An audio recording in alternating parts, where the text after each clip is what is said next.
What if the most brutal war you will ever fight is not on some distant, sun-scorched battlefield, but right here, behind your own eyes? What if the most relentless enemy you will ever face isn't a stranger in a different uniform, but the familiar voice that whispers your own name in the dead of night? You know this war. You live it every day. It's the silent, grinding conflict waged in the trenches of your own mind. It's the civil war between the person you are and the person you know, deep down, you were born to be.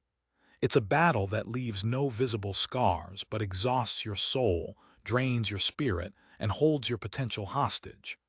You feel it when you wake up in the morning, a sense of dread already setting up its defenses before your feet even hit the floor.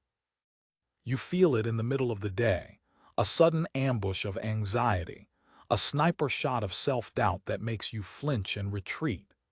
You feel it at night, when the day's failures and tomorrow's fears conduct a relentless bombardment on your peace, leaving you sleepless and besieged. You are a prisoner of war, captured by your own thoughts. Your mind, which should be your command center, your greatest strategic asset, has been overrun. It feels like it's been turned against you, like a traitor is feeding intelligence to the enemy. That enemy has many names: the inner critic, procrastination, fear, mediocrity. It's a guerrilla force that knows all your weaknesses. It uses your past as ammunition. It lays traps of comfort and distraction.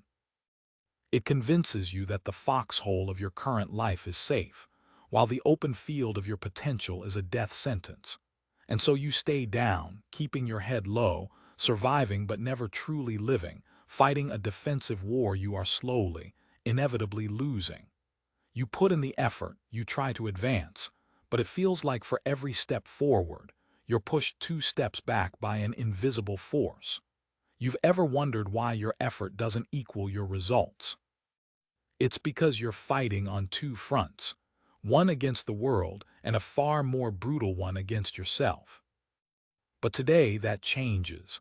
This is not another empty promise of positive thinking. This is a recruitment briefing. This is your enlistment. We are going to stop fighting a losing defensive battle. We are going to go on the offensive. You are about to be given a new mission, the most important mission of your life, to wage Stoic combat against the self. Not to destroy the self, but to conquer the weak, undisciplined, fearful self and liberate the strong, focused, masterful self that has been a prisoner for far too long. We are going to turn your mind from a prison into a fortress, a citadel of power. Our field manual will be the timeless wisdom of the Stoics, the ancient philosophers who were the original warriors of the mind. Men like Marcus Aurelius, the Roman emperor who commanded legions but knew the real empire to conquer was the one within. We will learn their strategies, their tactics, their discipline, not as quaint historical ideas, but as battle-tested protocols for winning the war against your own inner chaos.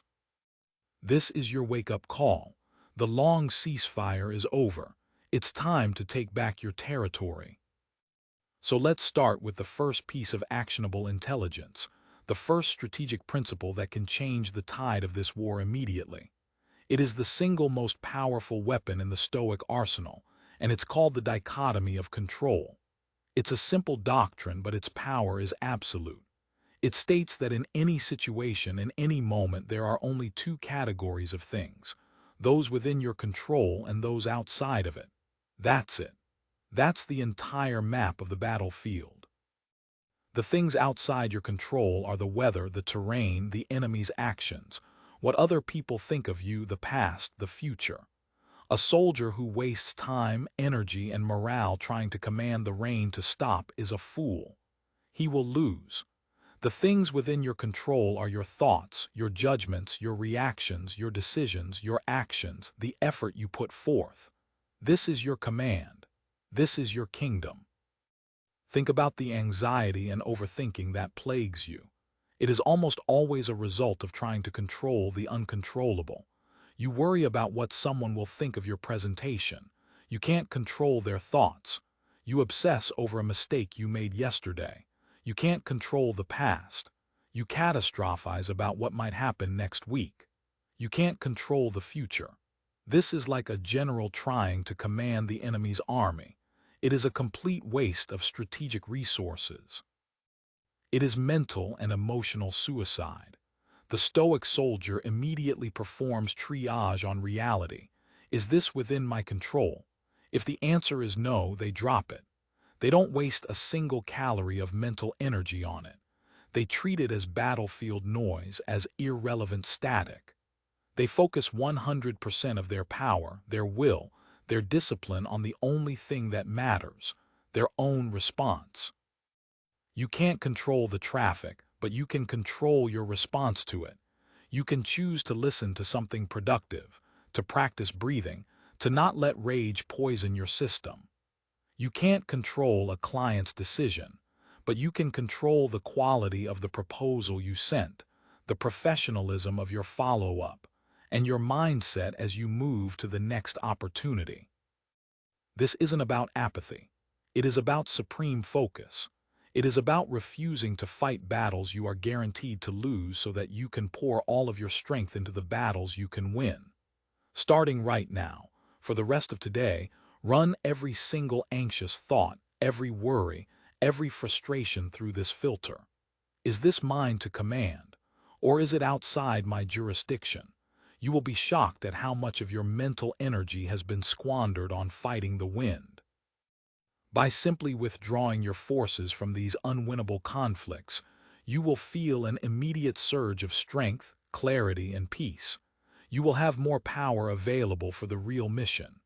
This is your first victory, a small outpost of calm retaken in the chaos of your mind. And from this outpost, we will launch the rest of our campaign. The first stage of any successful military campaign is reconnaissance. You must know your enemy. You must understand their tactics, their strengths, their supply lines. For too long, you've been in a blind firefight, shooting at shadows, reacting to ambushes without a clear picture of who or what is actually attacking you. You say, "I am my own worst enemy." But that's not precise enough. A good soldier is precise. I am not the enemy. The commander is not the enemy. The true, sovereign self is not the enemy. The enemy is an insurgency that has taken root within the territory of the mind. So let's identify these enemy combatants. First, there is the inner critic. This is not a drill sergeant pushing you to be better.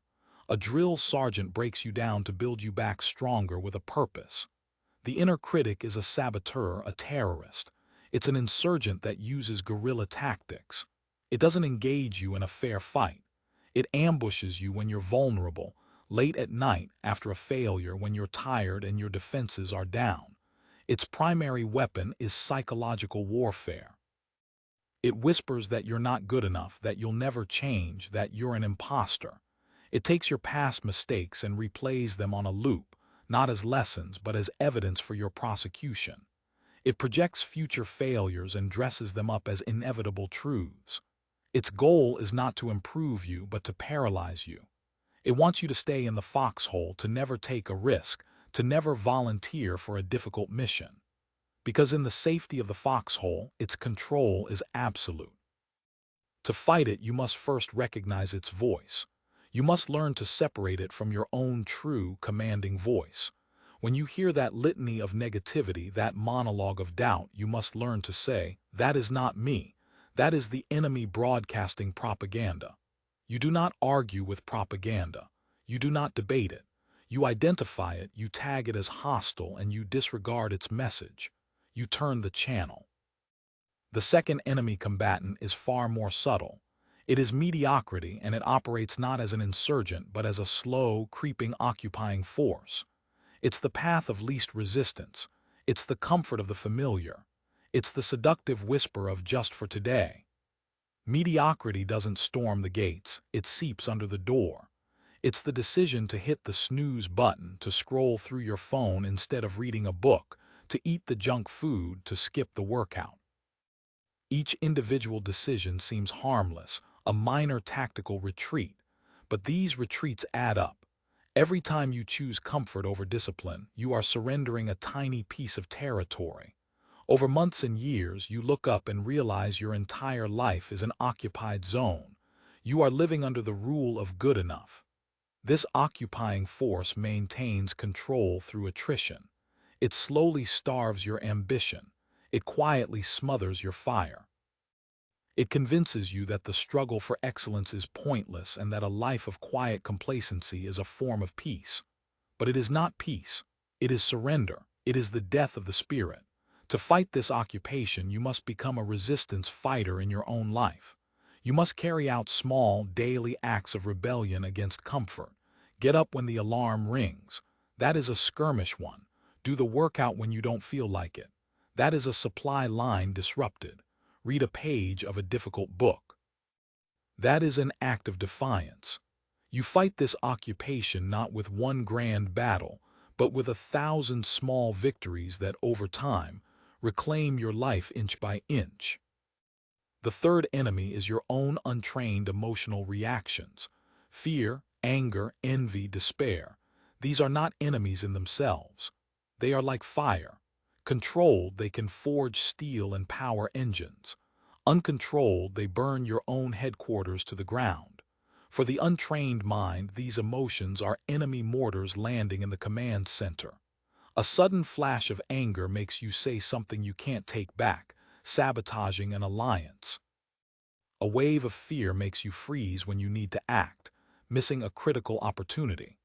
A surge of envy clouds your judgment, making you focus on another person's success instead of your own mission.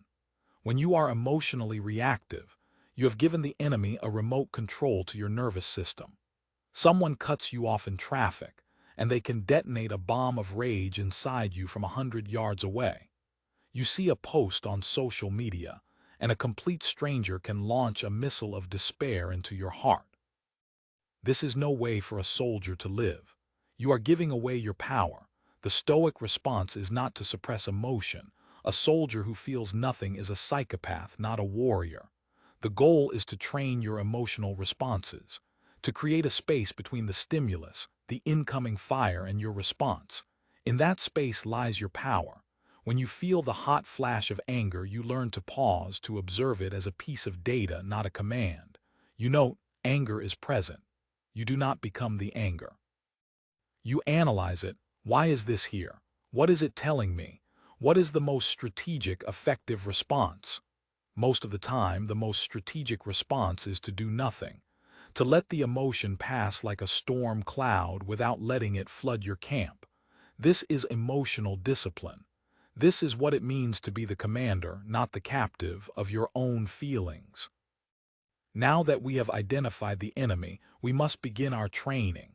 No soldier is sent to the front lines without rigorous preparation. A civilian becomes a soldier in the crucible of basic training. Likewise, the soft, complacent civilian mind must be forged into a disciplined, resilient warrior mind. This is not a process of gentle encouragement. It is a process of deliberate, voluntary hardship. Our basic training is discipline, but we must redefine this word. For most, discipline is a grim, joyless duty. It's about punishment and restriction. This is a flawed understanding. For the Stoic soldier, discipline is not punishment. It is the forging of strength. It is the building of calluses on the mind. Every single act of discipline is a rep, a drill that makes you harder to kill. When you choose to take a cold shower instead of a hot one, you are not just getting clean. You are teaching your body and mind that you are in control, not your fleeting desire for comfort. You are voluntarily exposing yourself to a small, controlled shock, which inoculates you against the larger, uncontrolled shocks of life. When you force yourself to go to the gym when you feel lazy and unmotivated, you are doing more than building muscle. You are training your will. You are proving to yourself that your actions are governed by your commitments, not your feelings. The feeling will pass. The strength will remain. This is the key. The modern world is designed to make you soft. Climate control, food delivery, endless entertainment on demand, it's a conspiracy against your fortitude.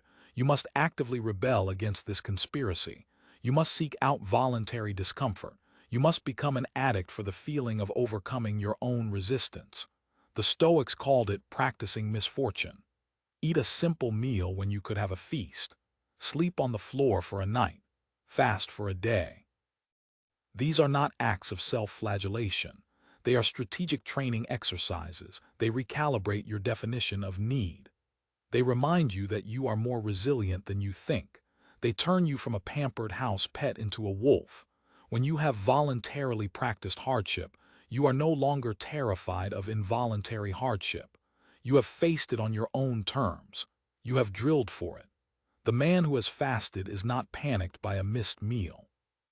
The man who has taken cold showers is not shattered by a cold morning. He is trained. He is ready. With our basic training and discipline underway, we need a field manual, a book of strategy. For our mission, there is no greater manual than the private journal of the Roman Emperor Marcus Aurelius, a book we now call the Meditations. Do not read this book as philosophy. Read it as the personal, battle-tested notes of the most powerful man in the world on how to win the war within himself. He was a man who dealt with plagues, constant warfare on the borders of his empire, political betrayals, and the tragic loss of his own children. Yet in his writings, you find a man of unshakable calm, clarity, and purpose. He was the ultimate Stoic soldier. Let's decode some of his key strategic directives. He wrote, "The impediment to action advances action. What stands in the way becomes the way." This is not a motivational platitude. It is a profound tactical doctrine. For the average person, an obstacle is a reason to stop. A problem, a setback, a difficult person, these are roadblocks. For the Stoic soldier, the obstacle is the training ground. The obstacle is the mission. The rude coworker is not an annoyance. They are a sparring partner for you to practice patience and self-control. The difficult project at work is not a burden. It is a weight for you to lift to build your intellectual and emotional strength. The unexpected financial loss is not a disaster. It is a live fire drill in resilience and resourcefulness. Whatever blocks your path is now your new path. You don't go around it. You don't retreat from it. You dismantle it, you climb over it, you break through it, and in doing so, you become stronger. The enemy has inadvertently provided you with the perfect gym to train your virtues. You should, as Aurelius implies, be grateful for it.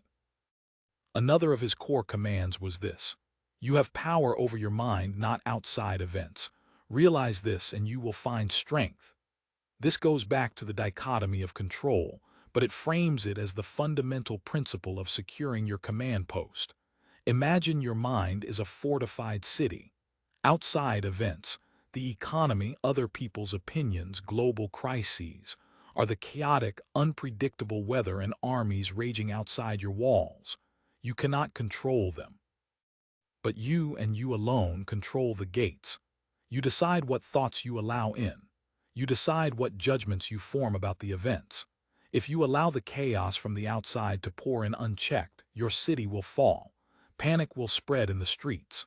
Your command structure will collapse. But if you hold the gates, if you exercise your power to choose your response, to maintain your inner order regardless of the outer chaos, then your citadel is impregnable. Strength is not found in controlling the world. Strength is found in the realization that you don't have to. You only have to control your own mind. That is the only territory that is truly yours to command, and it is the only one that ultimately matters. Now let's move to one of the most misunderstood and most potent Stoic training exercises, negative visualization, or as the Romans called it, premeditatio malorum, the premeditation of evils. The modern mind, addicted to positivity, recoils from this. It sounds morbid, pessimistic. It is the opposite. It is a tool of profound psychological resilience. A good general doesn't just plan for victory. He wargames every possible disaster. What if our supply lines are cut? What if our communications are jammed? What if the enemy launches a surprise attack from the flank? He rehearses these scenarios relentlessly, not to wallow in fear, but to be prepared, so that if the worst happens, he and his soldiers don't panic. They have a plan. They have drilled for this. They can react with speed, clarity, and courage. This is what you must do for your own life. Instead of just visualizing success, take time, perhaps once a week, to calmly and rationally contemplate the loss of the things you value. Imagine your career disappears tomorrow. What would you do? Who would you call? What skills do you have that you could leverage? Walk through the steps. Imagine a key relationship ends. How would you handle the grief? How would you rebuild your life? Imagine a health crisis. What resources could you draw upon? The purpose is not to create anxiety. The purpose is to strip these potential events of their power to shock and paralyze you. The unexpected blow is what shatters a man. The blow he has anticipated, planned for, and mentally rehearsed, he can withstand.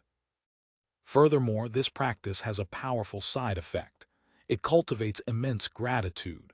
When you have spent 5 minutes contemplating the loss of your health, you don't take your ability to walk for granted. When you have imagined your life without your loved ones, you treat them with more patience and presence when you return to reality. You appreciate what you have on a visceral, gut level because you have mentally experienced its absence. It's a psychological reset button. You stop clinging to things in fear and start appreciating them in freedom. You are no longer a hostage to fortune, terrified of what it might take away. You are a soldier who has studied the map, anticipated the enemy's moves, and is ready for whatever the battle may bring. So let's pause for a moment and conduct a quick reconnaissance of our own position. We have identified the enemy combatants operating within our own minds, the inner critic, the occupying force of mediocrity, and the unpredictable attacks of our untrained emotional reactions. We have understood that discipline is not a punishment, but our basic training for mental warfare, forging strength through voluntary hardship. We've opened our field manual, the timeless strategies of Marcus Aurelius, learning to see obstacles as the path and to secure the command post of our own mind above all else. And we've begun our advanced training, wargaming worst-case scenarios through negative visualization to build unbreakable resilience and profound gratitude. We have laid the strategic foundation. We have begun to transform ourselves from a civilian casualty of life into a trained soldier of the mind. But knowing the strategy is not the same as winning the war. The real victory is forged in the dirt and mud of daily life, in the moment-to-moment skirmishes that test our training. It's one thing to feel powerful after listening to a rousing speech. It's another thing entirely to maintain that power when your alarm goes off at 5 a.m., when you get a rejection email, when you feel the pull of distraction and temptation. So now we must move from grand strategy to battlefield execution. We are going to learn the specific, real-time combat techniques that will allow you to win the war for your mind, to break free from the prison of self-sabotage, and to finally install a new commander-in-chief, your true, disciplined, sovereign self. The mission from this point forward is about action. It is about turning these powerful ideas into a living, breathing reality. The first tactical skill we must master on the battlefield is cognitive reframing, which is a modern term for an ancient Stoic practice. Think of this as your personal counterintelligence unit. Your mind is constantly being bombarded with information, both from the outside world and from your own internal chatter. Much of this information is enemy propaganda, designed to demoralize and defeat you. The untrained mind accepts this propaganda as truth. The thought "I failed" comes in, and the mind immediately concludes, "Therefore, I am a failure." The thought "This is too hard" comes in, and the mind concludes, "Therefore, I should quit." This is like a soldier blindly following orders broadcast over the enemy's radio frequency. Your counterintelligence unit, your trained Stoic mind, intercepts these messages before they can become beliefs. It captures the thought and interrogates it, Let's take the thought, I failed at this project. The untrained mind collapses. The trained mind puts the thought on trial. Question 1. Is it objectively true that the desired outcome was not achieved? Yes. That is a fact, a piece of raw data. Question 2. Does this single data point logically lead to the conclusion I am a failure? No. That is a judgment, a story, an interpretation. It is enemy propaganda. The counterintelligence officer, your rational mind, then reframes the message. The original message, I failed, is translated into a new strategic directive. I have just acquired valuable data on a method that does not work. This intelligence is critical for the success of the next attempt. The mission has not failed. It has entered a new phase of learning and adaptation. Do you see the power in this? Nothing about the external reality has changed. The project still did not succeed, but the internal reality, the meaning you assign to the event, has been completely transformed. You have turned a demoralizing defeat into a strategic advantage. This is not positive thinking. It is not pretending failure didn't happen. It is strategic thinking. It is extracting the maximum value from every single event, especially the painful ones. You must become a master linguist, translating the language of victimhood and despair into the language of action and opportunity. I can't do this becomes, what resources do I need to acquire to be able to do this? This is a disaster becomes, this is an opportunity to practice my resilience. He insulted me becomes, he has revealed his character and provided me an opportunity to practice my self-control. Every thought is a raw signal. You are the operator who decides how to interpret and act on that signal. Take control of the interpretation, and you control everything. The next advanced tactic is what the Stoics called amor fati the love of fate. This is perhaps the most radical and powerful mindset in the entire Stoic arsenal. If negative visualization is preparing for the worst, amor fati is learning to love whatever happens, for better or for worse. To a modern ear, this can sound like passive resignation. It is the absolute opposite. It is the ultimate assertion of power. A soldier on a campaign does not get to choose the weather or the terrain. He may wish for a sunny day and a flat, open field, but the battle may take place in a freezing rainstorm in a dense, muddy swamp. The poor soldier curses the mud. He complains about the rain. He wastes his energy fighting reality. His morale plummets and he is ineffective. The great soldier accepts the terrain as a given. He doesn't waste a breath complaining about it. He asks, how can I use this mud to my advantage?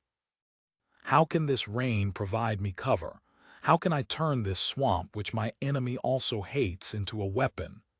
He doesn't just tolerate the terrain. He embraces it. He masters it.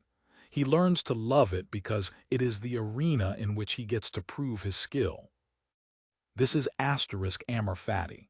Whatever life throws at you, a success, a failure, a promotion, a layoff, a new relationship, a betrayal, a sickness, that is your terrain for today. You don't just accept it. You don't just tolerate it. You embrace it with the full force of your will. You say, this is what I have been given. This is exactly what I need to practice my virtues. This obstacle is the perfect weight for me to lift. This challenge is the perfect opponent for me to face. You treat every moment, no matter how painful or frustrating, as if you had chosen it yourself, because in a way you have. You have chosen the life of a warrior, and a warrior is defined by the challenges he overcomes. So you don't just say, I can handle this. You say, I love this, bring it on. This mindset makes you invincible. Nothing can be a setback anymore because everything is fuel. Everything is a part of the path. The impediment not only becomes the way, it becomes a beloved part of the way. This is the alchemy of the Stoic mind, turning the lead of suffering into the gold of strength. Our third real-time tactic is the practice of mindfulness, but we must frame it in our soldier's context. Mindfulness is not about sitting on a cushion and blissing out. For the Stoic soldier, mindfulness is sentry duty.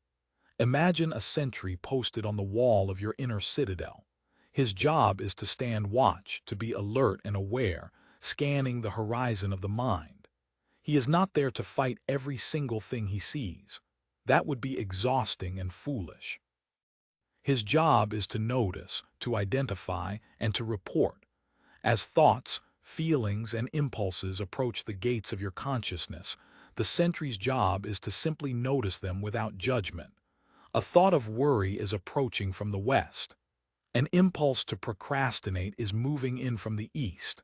A feeling of anger is rising from within the walls. The sentry does not immediately react. He doesn't grab his spear and charge at the thought of worry. He simply watches it. He sees it for what it is, a transient mental event, a cloud passing in the sky of his awareness. By not immediately engaging, by not identifying with the thought, "I am worried," he robs it of its power. He maintains his post, his center. He can then make a strategic decision. Is this thought a friend or a foe? Is it a productive, strategic thought that deserves entry into the citadel? Or is it enemy propaganda, a destructive impulse that should be denied entry and allowed to pass on by? This practice, done consistently, creates that critical space between stimulus and response. It is the opposite of being on autopilot, of being yanked around by every stray thought and feeling. It is the practice of being present, vigilant, and in command. The mind of a sentry is calm but alert, relaxed but ready. This is the state of the trained Stoic. He is always on duty, guarding the gates of his mind, ensuring that only that which serves the mission is allowed to enter. These tactics, cognitive reframing, amor fati and mindfulness as sentry duty, are not one-time fixes. They are drills. They are the daily combat maneuvers you must practice until they become second nature. This brings us to the final and most crucial phase of our campaign, the long war. This isn't a single battle that you win and then it's over. This is a lifelong campaign for self-mastery. The enemy insurgency never completely disappears. The forces of mediocrity and chaos will always be probing your defenses, looking for a weakness. Your mission is not to eradicate them forever, but to become so strong, so disciplined, and so vigilant that they can never again gain a foothold. Your mission is to build an inner citadel. Marcus Aurelius spoke constantly of this inner citadel. It is the fortress you build within your own mind, a place of ultimate safety and strength that no external event can ever breach. This citadel is not built overnight. It is built brick by brick with every single conscious, disciplined choice you make. Every time you choose the cold shower, you lay a brick. Every time you do the workout you wanted to skip, you lay a brick. Every time you reframe a negative thought, you mortar a joint. Every time you embrace a difficult situation with amor fati, you reinforce the walls. Every time you stand your post as a mindful sentry, you strengthen the gates. Your daily habits, your consistent discipline, these are the construction materials of your fortress. A person who has built their inner citadel is a formidable presence. You can see it in their eyes. They are calm in the midst of chaos. They are not shaken by bad news. They are not inflated by praise. They move with a sense of purpose and self-possession because they are operating from a place of unshakable inner security. Their happiness is not dependent on external validation. Their peace is not dependent on a peaceful environment. They have created their own peace, their own strength, from the inside out. This is the ultimate goal of the Stoic soldier, not to conquer the world, but to build a world within himself that is unconquerable. To fuel this lifelong construction project, we need a supreme source of motivation, an ultimate reason for the fight. The Stoics had one, and it is a stark and powerful one. Memento mori asterisk. Remember you must die. In our death-denying culture, this sounds morbid and depressing, but for the warrior, it is the ultimate clarifying force. It is the commanding officer shouting, "Time is running out. Make it count." A soldier on a mission with a hard deadline does not waste time. He does not procrastinate. He does not get bogged down in petty squabbles. Every action is measured against the mission. Is this helping me accomplish the objective? If not, it is discarded. Memento mori is your ultimate deadline.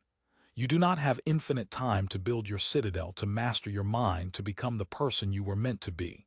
Life is short. It is a limited time deployment. This realization is not meant to create fear, but to create urgency and focus. It burns away the trivialities. The fear of what other people think, the desire for petty comforts, the habit of procrastination. All of these things seem absurd in the face of your own mortality. When you truly live with the awareness that your time is finite, you stop wasting it. You start treating every day, every moment as the precious, non-renewable resource that it is. You ask yourself, if this were my last day on earth, would I be proud of how I am spending this hour? Am I living with virtue, with courage, with purpose? Memento mori is not a thought about death. It is a command to live. It is the ultimate no excuses mantra. The war against your weaker self must be fought today, because tomorrow is not guaranteed. Finally, no soldier wins a war alone. The greatest armies in history were defined by their brotherhood, their esprit de corps. The Roman legions, the Spartan phalanxes, they were powerful not just because of individual skill, but because of their unshakable trust in the man standing next to them. In this solitary war against the self, you too need a legion. You must consciously and deliberately build your own brotherhood, your own tribe of fellow warriors. This is the principle of controlling your environment. You must surround yourself with people who are on the same mission, people who hold you to a higher standard, people who will call you out when you are slacking, and who will inspire you with their own discipline. If you are surrounded by people who are content with mediocrity, who live for comfort and distraction, their gravitational pull will inevitably drag you down.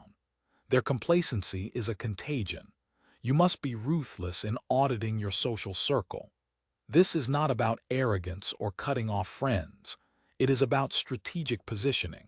Spend the most time with people who embody the virtues you seek to cultivate. Find a training partner who will drag you to the gym. Find a mentor who has already built the citadel you are trying to construct.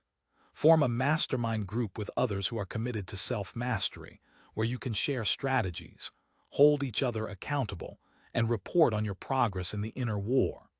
Your relationships are your reinforcements. A strong legion behind you can be the difference between victory and defeat when your own personal willpower begins to fade. Choose your legion wisely, for they will help determine the outcome of your war. So now, let's bring it all into the present moment. Right here, right now. I want you to look back honestly over the last 24 hours of your life. How many skirmishes did you fight inside your own head? How many times did that insurgent voice of the inner critic launch an attack on your confidence? How many times did you surrender ground to the occupying force of comfort, choosing the easy path over the disciplined one? How many times did an external event, a comment, an email, a traffic jam, detonate an emotional bomb inside you, hijacking your state of mind? When was the last time you consciously, deliberately, chose your response instead of simply reacting to the incoming fire? Be honest with yourself. Are you the commander of your mind, or are you a prisoner in a war you didn't even realize you were losing? Because you stand now at a crossroads. Before you lie two paths, two futures. One path is the one you have been on.